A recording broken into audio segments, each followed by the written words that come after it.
Hey there guys, Kinniku Ninja here. That doesn't work, does it, without the arms being visible? Hang on. Hey there guys, Kinniku Ninja here. Back again with another video. Right, a lot of people have been saying to me, right, we've watched your progress video from failure to fluency about how you managed to get really good at Japanese in a very short amount of time, but where do we start?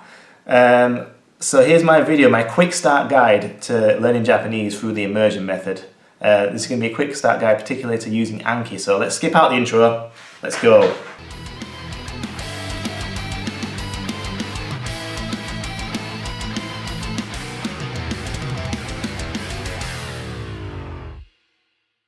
The AJATT method can be very confusing, so let's assume that you're a very beginner, absolute beginner, you know no Japanese at all. Okay, so step one, you need to go and download the Anki app.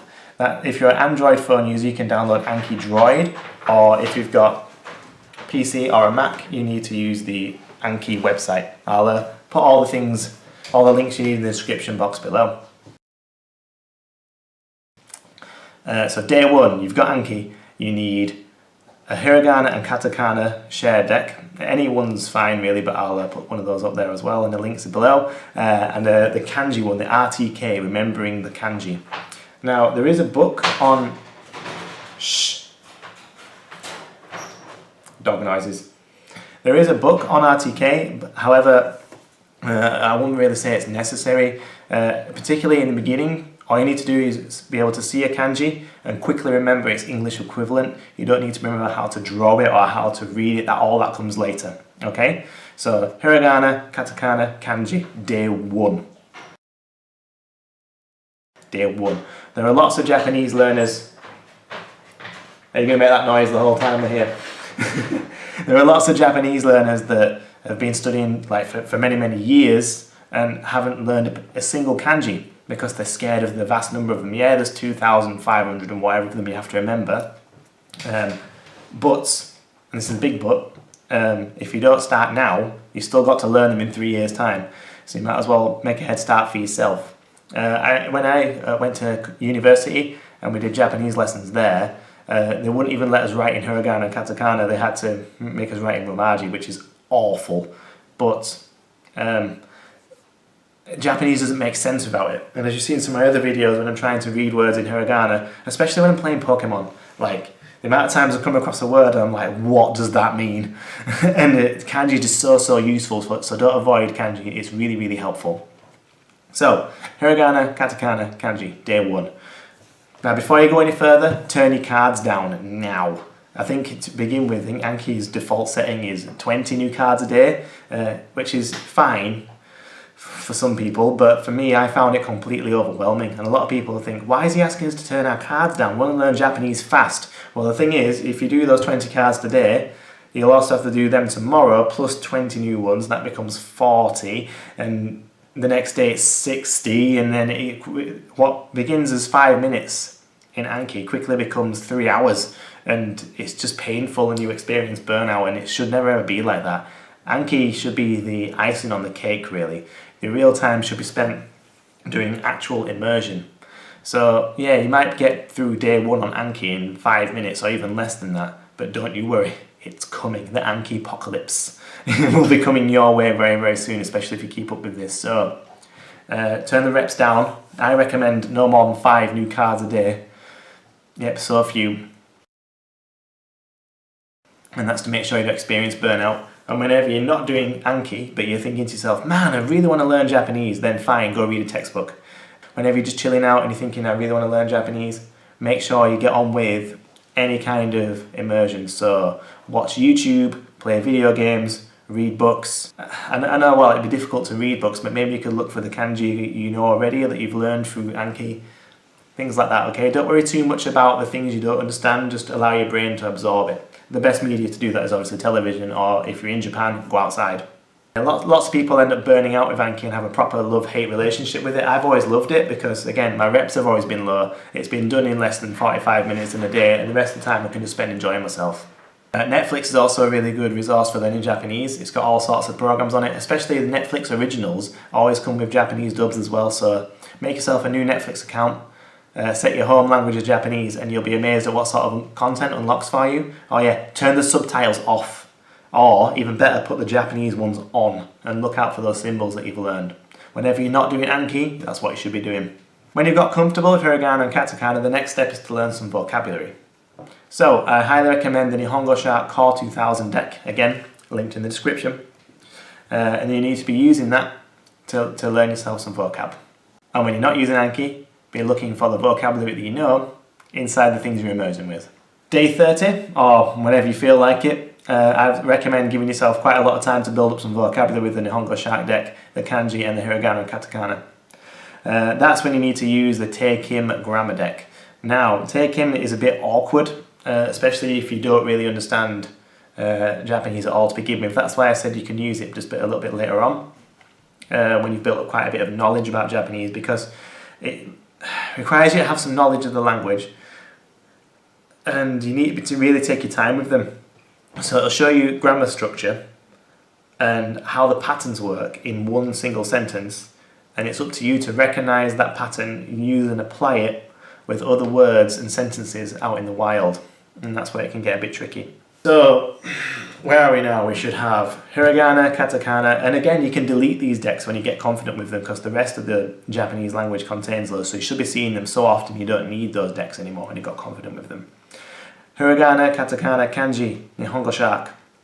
And this again, so imagine each one of these got 5 new cards a day. It's going to add up so much on Anki, you're going to hate it. And then Take-Him to help you with the grammar. That's 5 decks, a lot of decks, but you're going to need a 6th. The next one is for your sentence mining. 3 months into my AJATT journey is when I started doing my sentence mining. I started looking for the sentences that I was able to recognise all but one word in that sentence.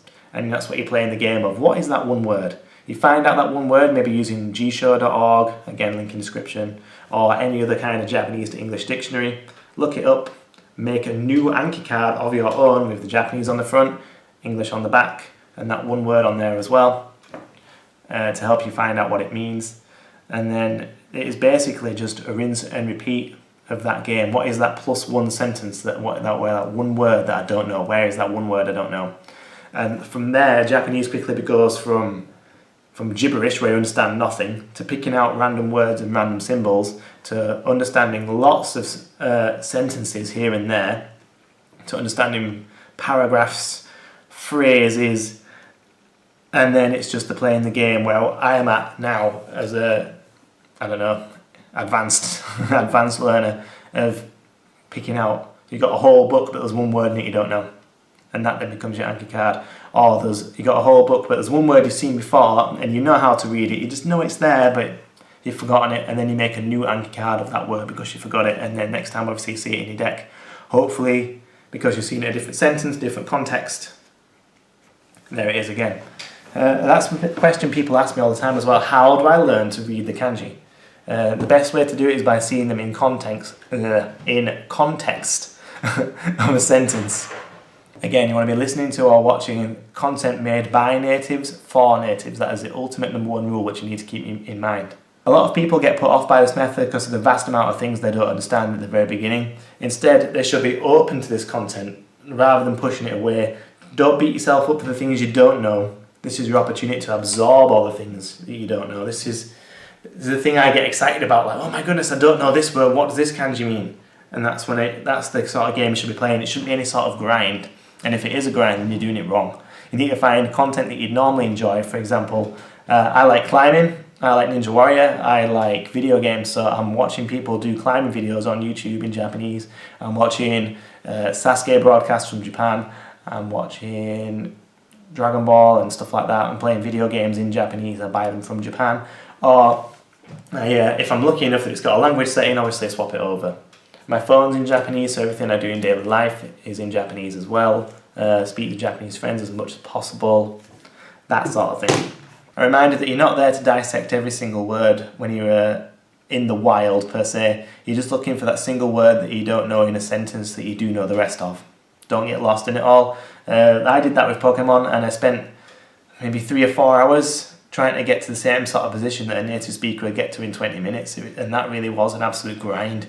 But yeah, that's basically the whole process. rinse and repeat sentence mining, along with it going through your previous cards until fluent. That's all there is to it.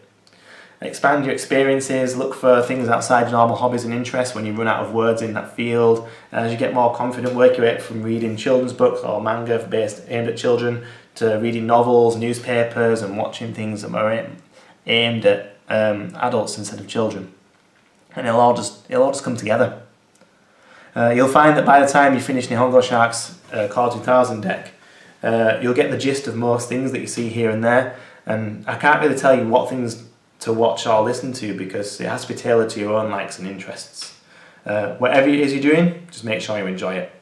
But kanji is so difficult and so complicated. How do I even read them in a sentence? Well, if you can read this sentence as I love Japan, then you'll be able to read Japanese. You'll be able to read kanji because that's how it works. They are just pictures and they carry meaning and they carry that reading of love. If you count love as a reading, then there it is. Simple as that. If you can read emojis, or you can read, I don't know, even GIFs, I guess. If you can read emojis, you can read kanji. Loads of people get really held up on the numbers as well, like, oh, I've been immersing for 5 hours, 32 minutes and 87 seconds, or whatever. and they ask me how much immersion I get every day like that. Don't even worry about it. I mean, I'm a crazy busy guy. I work a 12-hour day. I'm a husband, I'm a father, I'm a gym rat, dedicated gym rat. So each day for me is different as well. Like some days I'll have 8 hours if I've been listening whilst driving or I've been playing video games or whatever. You know, it all just adds up. And some days, because I'm so busy, I'll get absolutely nothing. But my Anki cards always get done. Again, the icing on the cake. Just keep moving it forward and keep putting that in there into your brain and helping you move on. Don't get hung up on the numbers. Just enjoy whatever it is you're doing. As always, I'll be down here in the comments if you have any questions or if you need anything. But other than that, have fun with it. I look forward to hearing from you about your experiences and especially as well watching your update videos of how fast you learn Japanese through AJATT. Please let me know. As always, take care, stay strong, and I'll see you next time. Bye bye.